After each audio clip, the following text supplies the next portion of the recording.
Chapter 80 on the ordering of the angels among themselves. Since bodily things are ruled by spiritual things, as we showed, and since there is an order of bodily things, the higher bodies must be ruled by the higher intellectual substances, while the lower bodies are ruled by the lower ones. Moreover, since the higher a substance is, the more universal is its power, but the power of an intellectual substance is more universal than the power of a body, the higher intellectual substances, then, have powers incapable of functioning through bodily power, and so they are not united with bodies. But the lower ones have particular powers that are capable of functioning through certain bodily organs, and so they must be united with bodies. Now, as the higher intellectual substances are more universal in their power, they are also more perfectly receptive of divine control from him, in the sense that they know the plan of this order down to its singular details because they receive it from God. However, this manifesting of the divine ordering stretches down by divine action to the last of the intellectual substances, as it is stated, "Is there any numbering of his soldiers? And upon whom shall not his light arise?" But the lower understandings do not receive it with such perfection that they are able to know through it the individual details which pertain to the order of providence, and which they are to execute. Rather, they know them in a general sort of way. The lower they are, the fewer details of the divine order do they receive through the first illumination which they get from the divine source. So much so, that the human understanding, which is the lowest according to natural knowledge, gets a knowledge of certain most universal items only. And thus, the higher intellectual substances obtain immediately from God a perfect knowledge of the aforementioned order, and then, other lower substances must obtain this perfect knowledge through them. Just as we said above that the student's universal knowledge is brought to perfection by the knowledge of the teacher who knows in detail. Hence, Dionysius, speaking of the highest intellectual substances whom he calls the first hierarchy, that is, the sacred sovereignty, says, "They are not sanctified by other substances but they are immediately ranged about himself by the Godhead and are conducted to the immaterial and invisible beauty, in so far as it is permitted, into the knowable reasons for the divine workings. And thus, through them," Hand says, "those placed below in the ranks of the celestial essences are instructed." In this way, then, the higher understandings receive a perfect knowledge from a higher source of knowledge. Moreover, in every arrangement of providence this ordering of effects is derived from the form of the agent, because the effect must proceed from the cause by virtue of a certain likeness. Now, the fact that an agent communicates a likeness of his form to his effects is due to some end. So, the first principle in providential arrangement is the end, the second is the form of the agent, and the third is the arrangement of the order of the effects. Therefore, the highest function in the order of understanding is for the rational nature of the order to be considered in relation to the end, and the second most important thing is to observe it in relation to the form, while the third thing is to know the arrangement of this order in itself, and not in a higher source. Thus, the art which considers the end is architectonic in relation to the one which considers the form, as the art of navigating a ship is to the art of making one, but the art which considers the form is architectonic in relation to the art which merely considers the orders of the motions that are ordered in terms of the form, as the art of shipbuilding orders the skill of the workman. So, there is a definite order in those understandings which grasp immediately in God himself a perfect knowledge of the order of divine providence.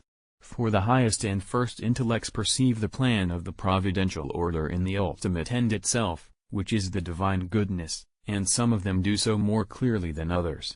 These are called seraphim, meaning the ardent or burning ones, because the intensity of love or desire, which are functions concerned with the end, is customarily symbolized by fire.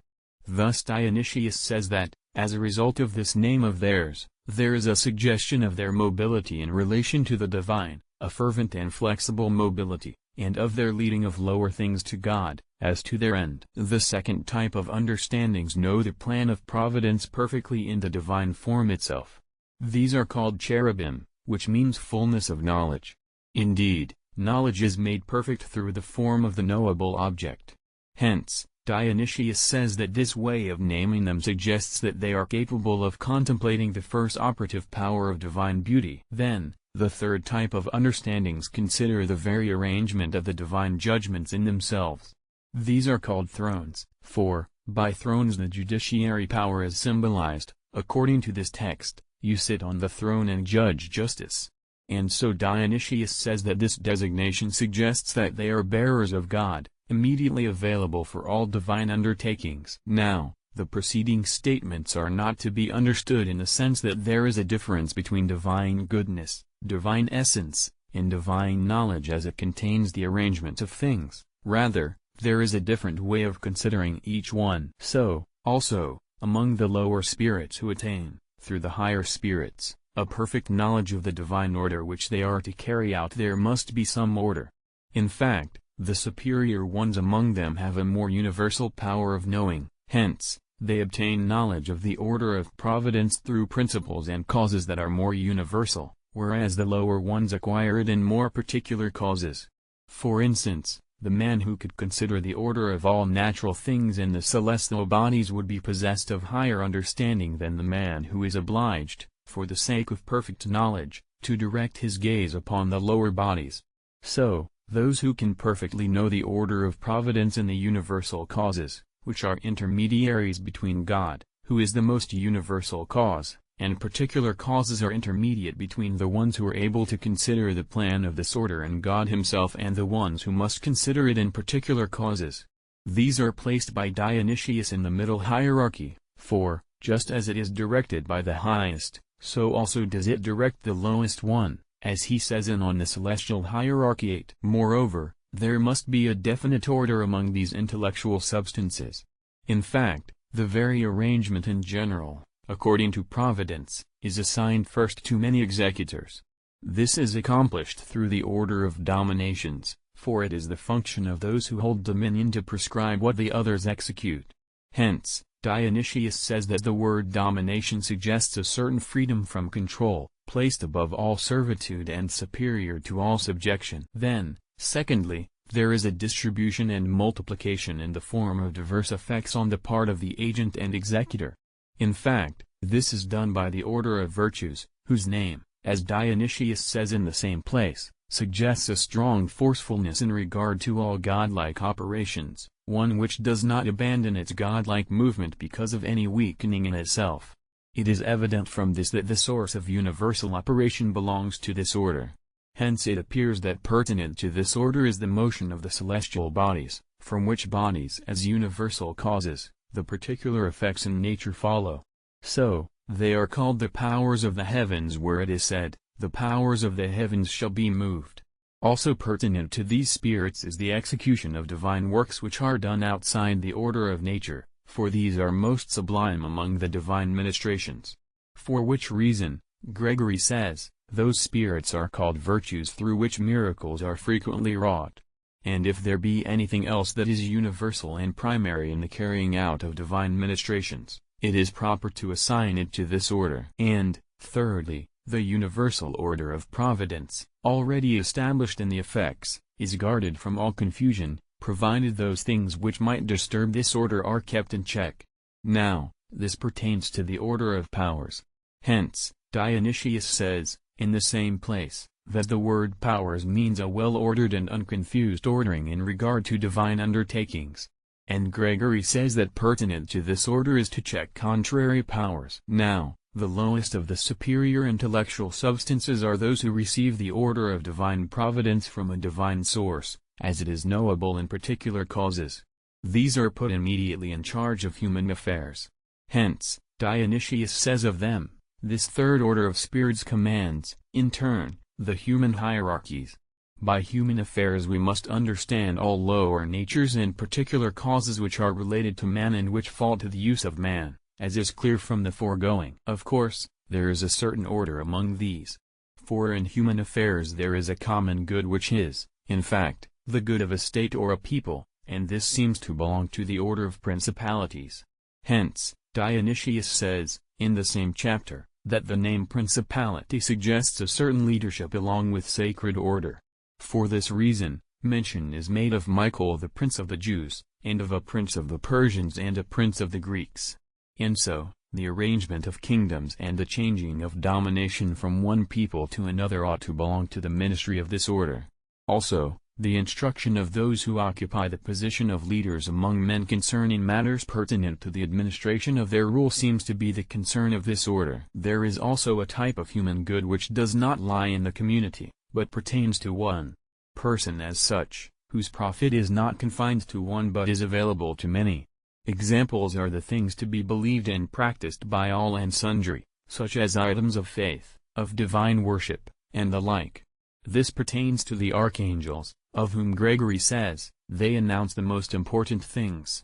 For instance, we call Gabriel an archangel, because he announced the incarnation of the Word to the Virgin, for the belief of all. Still another human good is pertinent to each person individually. This type of good belongs to the angels, of whom Gregory says, they announce less important things. So, they are said to be guardians of men, according to the Psalm, he gave his angels charge over you, to keep you in all thy ways.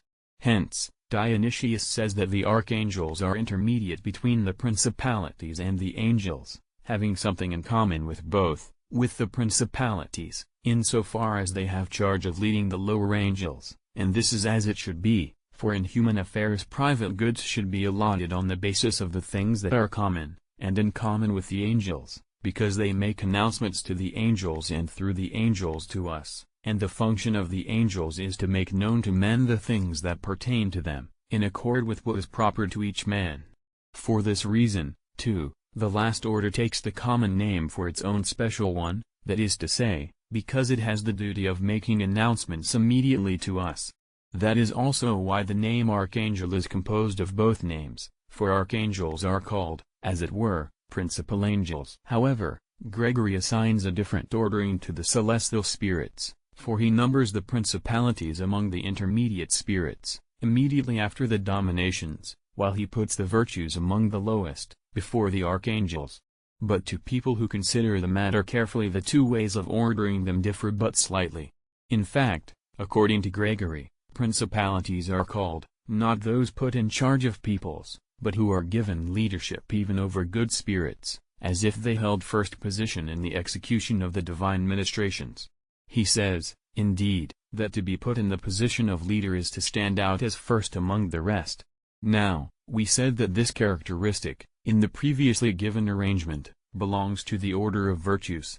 But, according to Gregory, the virtues are those related to certain particular operations, when in some special case outside the general order something has to be done miraculously.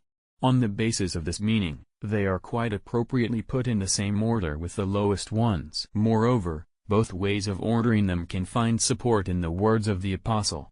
For Hanses, sitting him, that is, Christ, on his right hand in heavenly places, above all principality, and power, and virtue, and dominion. It is clear that in the ascending order of this list he placed powers above principalities, and the virtues above these, and the dominations over these. Now, this is the order that Dionysius kept. However, to the Colossians, in speaking of Christ, Hanses, whether thrones, or dominations, or principalities, or powers, all things were created by him and in him. In this text it appears that, starting with thrones and going downward, he placed under them the dominations, under them the principalities, and under these the powers. Now, this is the order that Gregory retained. Mention is made of the seraphim in Isaiah, of the cherubim in Ezekiel 1, of the archangels in the canonical epistle of Jude, when Michael the archangel, disputing with the devil, etc., and of the angels in the Psalms, as we have said. There is also this common feature in all ordered powers, that all lower ones act by virtue of the higher power. Hence, what we explained as pertaining to the order of seraphim all the lower orders carry out through the power of the seraphim. And the same conclusion should be applied to the other orders, too.